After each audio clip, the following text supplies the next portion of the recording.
Bueno, entonces vamos a dar comienzo a la primera de hoy y la primera va a ser una charla a cargo del doctor Pizarro, que va a discutir algunos aspectos metodológicos ahora que están cada vez más de moda en relación al coronavirus. Así que es una buena excusa para discutir aspectos que son transversales, no solo al coronavirus, sino también a la academia. Vamos a ver. Bueno, la idea es, muy sucintamente, comentar un poco lo que están comentando todas las grandes bases de datos del mundo de cómo se testea esta enfermedad en el curso de la pandemia, ¿no? La idea es ver algunas cosas teóricas y cómo se está testeando y qué debilidades o fortalezas tienen este tipo de tasas que se muestran acá.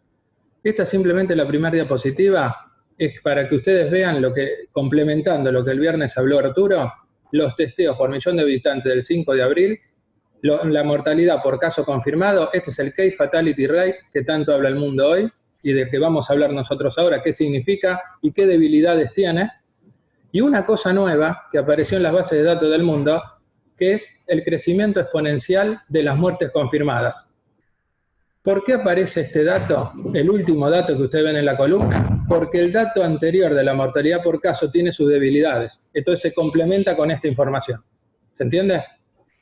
Por lo tanto, si nosotros vemos acá una cosa, fíjense el testeo por millón de habitantes que tiene Corea, que empezó con esto precozmente, Estados Unidos ayer domingo, Italia se cree que se incrementó mucho en el último tiempo, y la Argentina hoy 6 de abril tiene este nivel de testeo por millón. La mortalidad por caso confirmado, ahora vamos a ver qué está en estos índices hoy en el mundo, y la última columna es lo que hoy los investigadores ponen para asociarlo al Case Fatality Rate, a lo que ustedes tienen en el medio, la mortalidad por caso confirmado. ¿Por qué hacen esto? Porque la mortalidad por caso confirmado durante la pandemia tiene sus debilidades. Entonces intentan asociar otra información, que es el tiempo, duplicar las muertes confirmadas. ¿Qué significa? Es el crecimiento exponencial. Y eso durante la pandemia hace tomar medidas mucho más rápido que el dato anterior, que es la mortalidad por caso. Y es interesante porque todo se condice con lo que hicieron eso. Fíjense que el tiempo de duplicar las muertes de Corea es prácticamente 5 veces menos que hoy la de Estados Unidos. Y es prácticamente 2 veces menos que la de Italia. Porque empezaron con un montón de cosas que dijeron ustedes, que empezaron con los testeos y todo. Y fíjense cómo lo van monitorizando.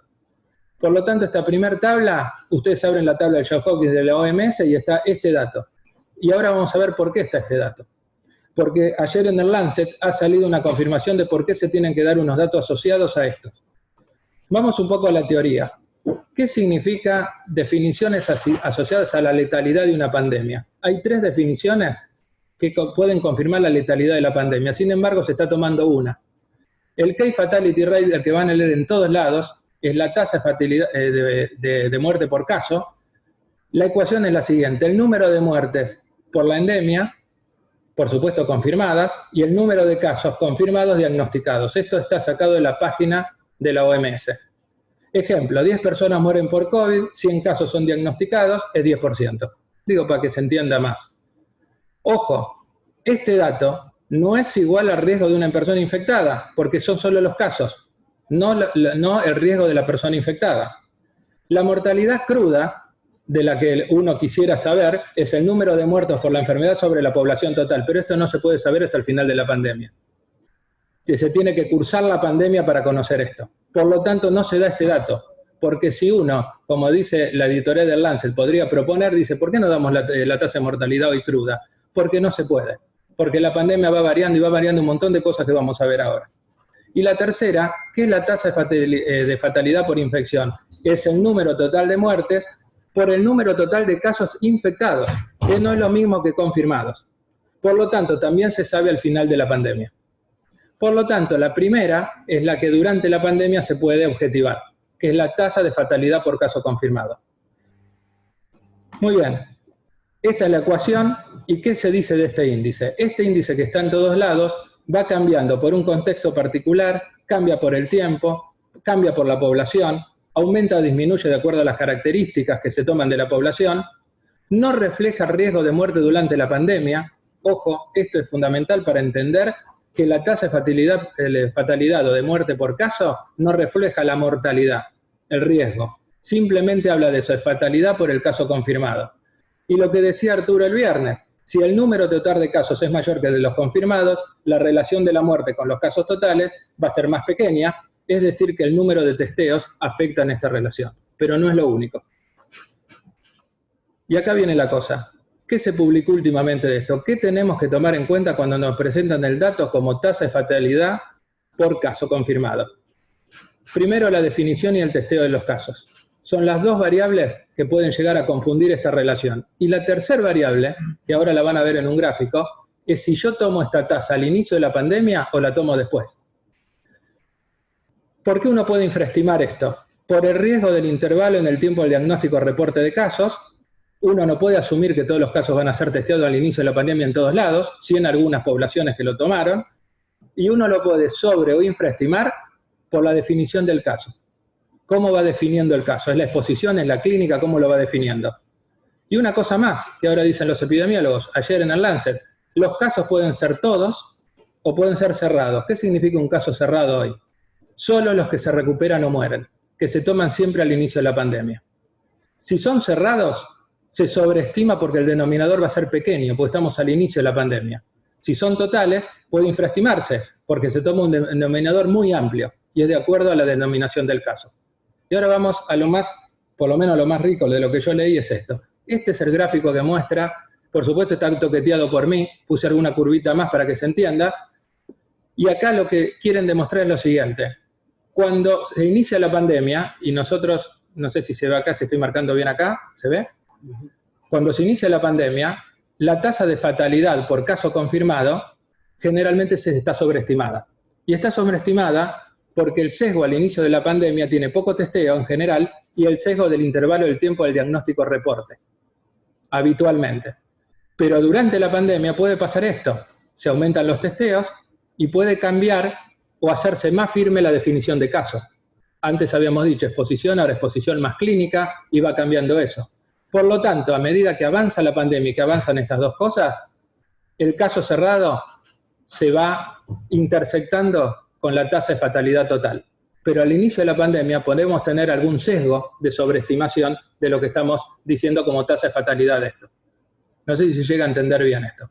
Esto es lo que dicen los investigadores. Por lo tanto, el testeo, la definición del caso y saber en qué momento nosotros le damos bolilla a la tasa de fatalidad, evidentemente son las tres variables que ojo, siempre va a haber un sesgo en la tasa de fatalidad, como dicen todos los epidemiólogos, pero menos sesgo va a haber cuando se acerque a lo total, y no sea el inicio de la pandemia. Y la última es esta. Fíjese lo que dicen hoy el John Hopkins. Dice, la tasa de fatalidad por caso durante la pandemia por esto, fíjese, durante la pandemia, la tasa de fatalidad es una pobre medición del riesgo de mortalidad de la enfermedad. Todo lo que estuvimos diciendo sirve simplemente para saber la condición durante la pandemia, pero no para tomarla como punto estable, porque depende de las otras dos o tres cosas que dijimos antes. Pero fíjense lo que dicen ellos. Ahora las curvas no son de tasa de fatalidad. Al final ponen esto, que es lo que pusimos al inicio de todo. El crecimiento exponencial de la muerte, en cuántos días de cada país, va a ajustar un poco a la tasa de fatalidad. Acá está Italia con sus 3 días, acá está Corea con sus 16 días. Por lo tanto, cuando uno va leyendo epidemiológicamente esto, tiene que tener en cuenta estas cosas que se comentaron el viernes, pero que hoy en día se empiezan a comentar a partir de esto. ¿Qué es un caso cerrado al inicio? ¿Qué es una tasa de fatalidad? ¿Qué debilidades tiene? Pues no son todas buenas, algunas para el más, otras el menos.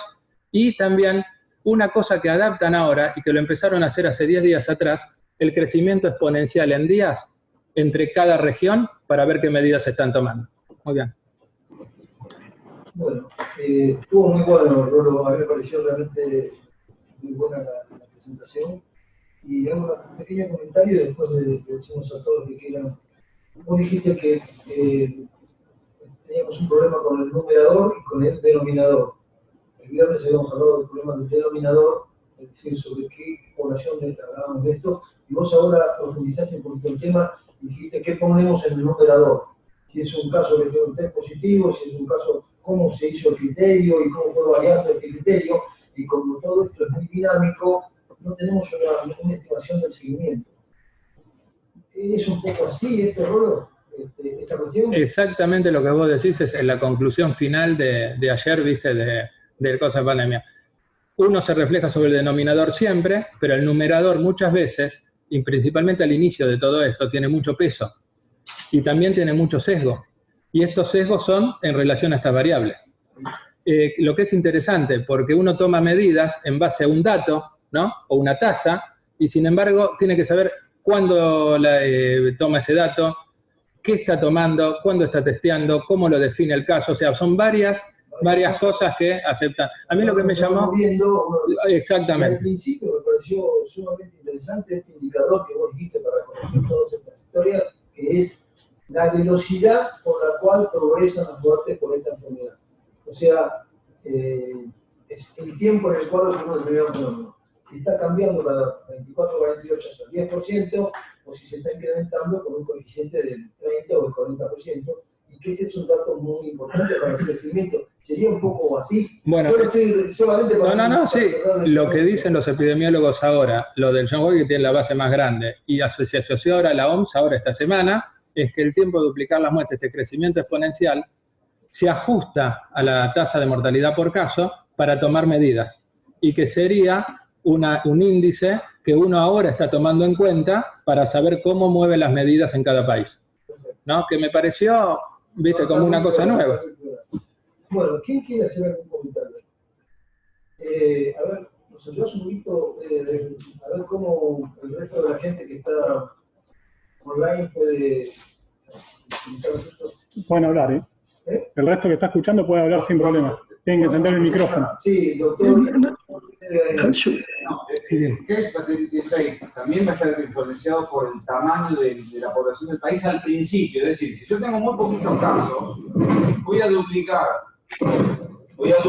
muy rápido en un país muy grande, Estados Unidos, comparado con un país más chico. Al principio, digo, después se va a estabilizar esa duplicación. ¿No? Porque obviamente el país más grande va a necesitar más casos que duplicar que el país más chico. Pero al principio también vas a tener un sesgo. Perdón, ese es el valor absoluto, ¿no? Sí, pero mi pregunta es, ¿por qué no hablan de curvas, de pendientes de curvas? Pero, bueno, esto es una forma de hablar de pendientes de curvas. Es una forma de hacerlo. No se habla de pendientes de curvas. Pero es una forma de hacerlo, ¿viste?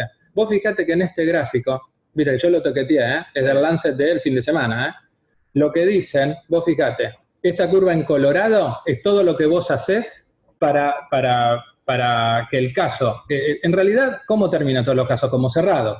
O sea, vos reportás quién salió de esto y quién se murió. Pero al principio, en realidad, el tamaño poblacional en relación a eso aporta muy poco. Lo que aporta realmente es esto, el poco testeo que hay y el sesgo de intervalo del tiempo. Ellos le dan mucho énfasis al principio de la pandemia, el sesgo de intervalo que uno tiene el tiempo del diagnóstico al reporte del caso. Hay mucho de sesgo de eso. Ellos le llaman time lag. Al principio eso es lo que tiene importancia. ¿Podés poner el primer diapositivo, Rolo? Sí. Donde hablas de ese criterio, vos decís tiempo a duplicar las muertes. Claro. Esa es la pendiente de la curva. Esa es la pendiente. O sea, vos podés hacer, claro, míralo. Al final termina siendo. No, ya es. Vos podés decir dos cosas. Lo que están diciendo es, ¿cuánto tiempo tarda en aumentar al 100% el número de muertes? O podés hacer al revés. Podés decir, o sea, en ese caso vos buscás un indicador duro, que es el porcentaje de variación, 100% y el indicador que es el tiempo, o podés hacer al revés. ¿Cuánto aumenta cada 48 horas? Entonces ahí, en los dos casos, es la pendiente de la curva. O sea, ese gráfico muestra la pendiente de la curva y es independiente del número de pacientes, de toda la historia. Es como vos decías, es la pendiente de la curva. Está bien, cuanto más días tardas en duplicar, obviamente la pendiente es menor. Pero se ve claramente en el gráfico de acá. Claro. Yo creo que igual eso, digamos, el duplicar al principio quizás tenés un sesgo, cuando tenés muy poquitos casos, al inicio. Después cuando vas teniendo más datos se va estabilizando y sí te marca la pendiente. Claro. Pero me parece que al principio debe haber un sesgo. Bueno, porque hay mucha variedad de pocos casos. Pocos casos, entonces duplicar rápidamente. Pero al final, después se estabiliza. A un tiempo constante, ¿cuánto es un la tiempo variación porcentual? O a una variación porcentual constante, ¿cuánto es el tiempo variable? Claro. Los dos es lo mismo. Por lo que estuviste leyendo, digamos, ¿qué te parece lo que sería una cantidad de testeos razonable para poder controlar? Bueno, ahí digamos, está. ¿qué es lo que Yo te digo lo que reporta lo de John Hopkins, a mí me pareció, no lo traje acá porque me parece que era demasiado para la cosa. Ellos dicen que empiezan a considerar el país por los 1000 testeos por millón, a considerar al país. Y dice que lo que ellos dicen que está bien, no hay un límite, dicen. Textual, lo puedes buscar, textual, no hay un límite. Pero menos de 9.000 por millón o 10.000 por millón, le parece que es algo que puede infraestimar el número de testeos. Vos date cuenta que ya ponen un margen, cuando antes no lo ponían, ¿no? Lo que están diciendo, ¿sabés por qué lo dicen a eso? Porque los tipos hicieron una curva teórica exponencial o lineal del crecimiento de muertes. Y les da con ese número cuando exponencialmente pasa lo lineal. Por eso lo hacen.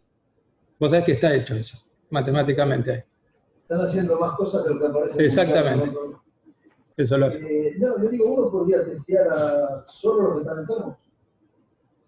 Uno podría testear a todo el mundo. Y hay un grado intermedio, me parece, y es testear, ¿no? A los contactos con un enfermo. O sea, por ejemplo, si hay alguien que está en contacto directo, está enfermo y tuvo contacto directo en un ambiente determinado, podría ser testeado todos los que tuvieron ahí seguidos. No es mandarlo a cuarentena y esperar. O hacer o buscar un tipo que se estuvo, como decían los coreanos, los tipos buscaban a alguien a través de una aplicación qué recorrido había hecho, un caso confirmado, y testeaban a todos los que habían estado haciendo. Toda una gradación de testeos. Sí, uno es al azar, que Sí, claro. te dio un resultado, otro es más dirigido. Claro. Pero tiene que haber un número. Sí, bueno, pero es el mundo el que está. Pero vos fíjate qué complejo que es, como los tipos sacan el número a partir de otra curva. ¿Me entendés lo que digo? Es complejo porque es muy difícil tener un número específico. Eso es lo que dicen, ¿eh? Yo lo que te dije, si yo testeo poco, seguramente el número de casos fatales lo estoy subestimando. Exacto. Claramente, porque va a haber muertes que ocurren por la enfermedad que no las voy a detectar. Entonces, está bien, esto más de 1000 por millón de habitantes como una guía. No sé por qué el número alto lo toman por la curva que yo dije. El número bajo debe ser porque a partir de eso uno puede tomar alguna decisión, que no es muy poco, debe ser, de que creo yo, no sé, no lo ponen de esa manera. Pero bueno. En Argentina hay un problema de la disponibilidad de los kits. Claro. ¿Alguna consideración más?